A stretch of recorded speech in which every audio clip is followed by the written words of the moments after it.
Così non l'avevamo mai visto. Tanta emozione per il consigliere veneto, capogruppo regionale del Carroccio, il bassanese Nicola Finco, che ha sposato Angela Battistin. Una cerimonia semplice ma intensa, officiata nella chiesa di San Zeno a Molvena di Colceresa da don Ernesto Cabrele, caratterizzata dal sorriso e dalla gioia degli sposi e di tutti gli amici che hanno partecipato a questo momento. Io, Nicola, accolgo te, Angela, come mia sposa. Con la grazia di Cristo prometto di esserti fedele sempre, nella gioia e nel dolore, nella salute e nella malattia, e di amarti e onorarti tutti i giorni della mia vita. Io, Angela, accolgo te, Nicola, come mio sposo.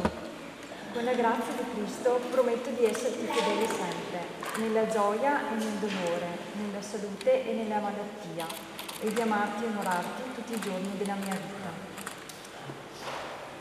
Il Signore Onnipotente confermi il consenso che avete manifestato davanti alla Chiesa e si degni di ricolmarvi della sua benedizione. L'uomo non osa separare ciò che Dio unisce. Amen. Lo scambio degli anelli e...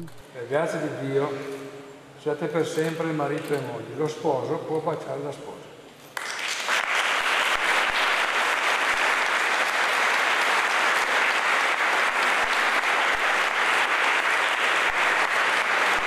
Palpabile la commozione dei due novelli sposi che abbiamo avvicinato appena conclusa la cerimonia. È un'emozione unica, bisogna viverla per capire. Sono felici, li si vede teneri quando lei dichiara: non capivo niente venendo sulle scale. però è tanta la gioia. Sì, sì. Voi avete sempre sorriso, proprio si vedeva che era proprio una cosa che partiva dal cuore. È il giorno più bello della vita, no? Veramente. Sì. Beh, unico, non possiamo aggiungere altro. E la sorpresa di amici e parenti all'uscita della chiesa.